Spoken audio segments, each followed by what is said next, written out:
आणि एक बातमी वाशिममधून आहे। वाशिम जिल्ह्यामध्ये काल सकाळपासून सुरू झालेल्या पावसानं रात्रभर जोर कायम ठेवला आहे। आज सकाळी देखील अनेक भागात रिमझिम ते मध्यम स्वरूपाचा पाऊस बरसतोय।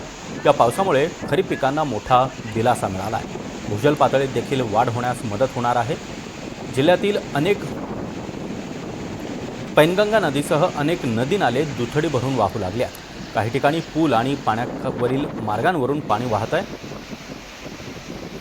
भारतीय हवामान विभागानं पुढील 24 तासासाठी जिल्ह्यामध्ये काही ठिकाणी मुसळधार ते अतिमुसळधार पावसाचा इशारा दिला आहे।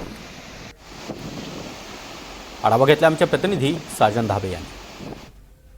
जिल्ह्यात काल सकाळपासून कुठे मध्यम स्वरूपाचा तर कुठे रिमझिम पाऊस बरसत होता। मात्र काल सायंकाळपासून पावसाचा जोर वाढल्यामुळे अनेक जिल्ह्यातील नदी नाल्यांना पूर आलेला आहे। मी सध्या वाशिमच्या रिसोड तालुक्यातील आसेगाव येथील पैनगंगा नदीवर आहे। या ठिकाणी आपण बघू शकता, या ठिकाणी पैनगंगा नदी दुथडी भरून वाहताना आपल्याला दिसून येत आहे। मोठ्या प्रमाणावर या नदीला पूर गेलेला आहे। त्यामुळे या ठिकाणी आता शेतकऱ्यांच्या सिंचनाचा प्रश्न तर मिटलाच आहे, मात्र नागरिकांचा देखील पिण्याचा प्रश्न देखील आता मोठ्या प्रमाणावर या ठिकाणी मिटलेला आहे। कारण या नदी पात्रात मोठ्या प्रमाणावर पाणी पातळीत वाढ झालेली आहे। तसेच इतरही धरणातील आणि विहिरीत भूजल पातळीत आता वाढ झालेली आहे।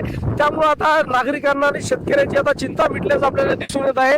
आणि हवामान खात्याने देखील आता नागरिकांना येलो अलर्ट जारी केलेला आहे। त्यामुळे नागरिकांनी देखील आता घराबाहेर पडू नये आणि शक्यतोवर नदीकाठच्या गावकऱ्यांना सतर्कतेचा इशारा दिलेला आहे।